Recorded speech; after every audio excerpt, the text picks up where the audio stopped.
Hey everyone, let's just dive right into this. Today, we are unpacking literally one of the most monumental political and historical achievements of the entire 20th century, the making of the Indian Constitution. I mean, think about it for a second. For a country as massive and incredibly diverse as India, writing a rulebook from scratch, that wasn't just some standard legal task, it was a Herculean challenge. It took exactly 2 years, 11 months, and 18 days to pull off. So in this step-by-step, colorful explainer, we're going to walk through the exact timeline, meet the brilliant minds behind it, and look at the intense debates that birthed the world's longest written constitution. Real quick, here is our roadmap for today. We'll be hitting the historical demand, the assembly formation, the objective resolution and partition, the drafting committee's massive task, the debates and amendments, and finally, we'll answer the big question: why January 26th? Let's get into it. All right, Section 1, the historical demand. So obviously, before 1947, India was not a free country. The British were imposing their own laws, like the Government of India Act of 1935. Sure, that gave a tiny bit of provincial autonomy, but let's be real, the actual power stayed firmly in British hands. And this sparked a deep, intense demand among Indians to write their own destiny. Now, this wasn't just some overnight idea that popped up. The first real attempt actually happened way back in 1928 with the Nehru Report.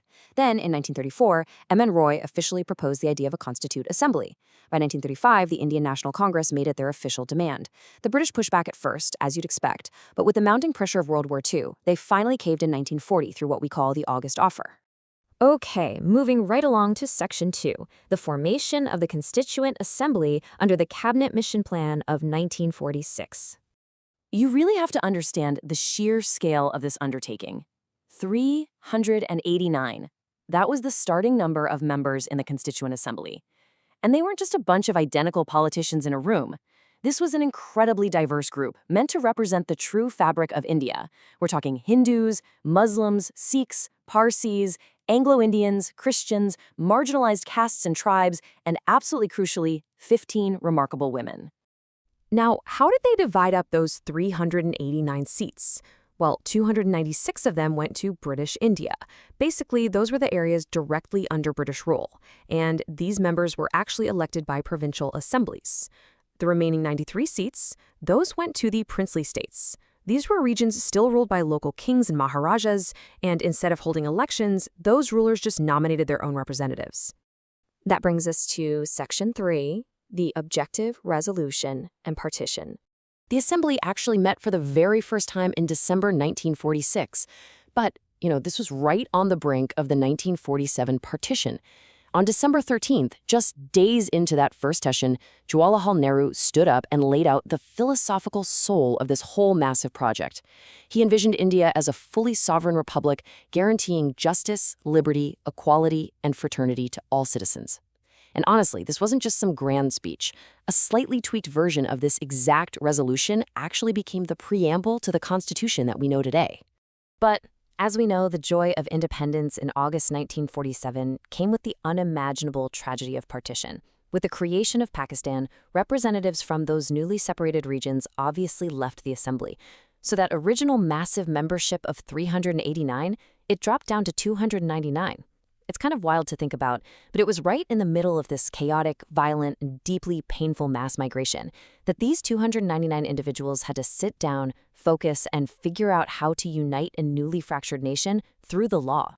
So, Section 4, the drafting committee's massive task, which kicked off on August 29, 1947, led by the absolute genius Dr. B.R. Ambedkar. The workflow they came up with to handle this mountain of work was just incredibly meticulous. Step 1, they formed 8 main committees to break down different chunks of the government. Step 2 is where it gets mind-blowing. They literally studied the constitutions of over 60 different countries. We're talking about reading thousands of pages of global law. By February 1948, they published their first draft. And here is where you really see the democratic process shine. They didn't just rubber stamp it. No, they opened it up for 8 full months of public feedback. They received thousands of letters, critiques, and suggestions from everyday, ordinary citizens. And in doing all this, the committee brilliantly borrowed ideas from around the globe, but they adapted them to fit India's highly unique reality. Like the whole concept of fundamental rights, heavily inspired by the United States. But then the directive principles of state policy, which are basically guidelines for the government to create a just, equitable society, those were borrowed straight from Ireland. So they weren't just copying homework here. They were thoughtfully curating the absolute best global practices. But even with all this brilliant legal framing, Dr. Ambedkar was deeply grounded in reality. He famously warned, however good a constitution may be, if those who are implementing it are not good, it will prove to be bad. It's such a profound reminder, right? A constitution, at the end of the day, is just ink on paper. It is only as strong as the integrity of the people and the society that upholds it.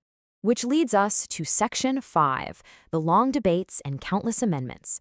This was a highly rigorous process. Like I said, the Assembly absolutely did not just nod their heads at Dr. Ambedkar's draft. They tore it apart, they debated it endlessly, and they rebuilt it over and over. To really grasp the scale here, think about this. The U.S. Constitution took roughly 4 months to draft. The Indian Constitution, 2 years, 11 months, and 18 days. And that wasn't because they were dragging their feet. It was because the unparalleled complexity, size, and diversity of India demanded exhaustive detail so that literally no community got left behind. I mean, just look at this number, 7,635. That is how many amendments or changes were proposed to that initial draft. Over 7,000. And of those, an astonishing 2,473 were actually debated out loud on the floor of the Assembly. Every single word, every comma, was heavily scrutinized. And out of those intense debates came some truly radical steps. Remember, while Western democracies took decades, sometimes centuries, to give voting rights to women or minorities, India granted universal adult franchise immediately from day one. That meant every single adult got the right to vote, completely regardless of their caste, religion, gender, or education. Oh, and the physical document itself? Total masterpiece. It wasn't typed out by a machine. The whole shebang was beautifully handwritten in both English and Hindi by Prem Bihari Narain Raizada. And to top it off, every single page was illuminated with these stunning hand-drawn artworks by Nandalal Bose and his students. Just incredible. All right, bringing it home with Section 6, why January 26th?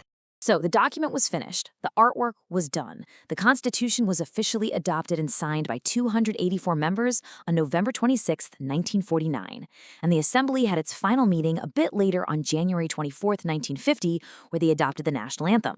But they intentionally held off. They waited until January 26, 1950 to actually enforce the Constitution across the entire country. So why wait those 2 extra months? Well, the answer actually lies 20 years in the past. On January 26, 1930, the Indian National Congress had declared Purna Swaraj, which means total independence, totally rejecting the British offer of just being a dominion. For 2 whole decades after that, Indians had been celebrating January 26 as their symbolic Independence Day. So, to honor that deeply sacred historical date, the founders purposefully chose January 26, 1950 to officially enact the Constitution, making India a fully sovereign republic. And that wraps up our explainer. You know, the Indian Constitution is just so much more than a rulebook. It really is the physical manifestation of a massive, super diverse country deciding to walk together toward a shared future. But before we go, I want to leave you with a quick challenge. Earlier we mentioned that there were 15 remarkable women in that original Constituent Assembly who helped shape this historic document. Do you happen to know who any of them were? Drop their names in the comments below and let's keep the learning going.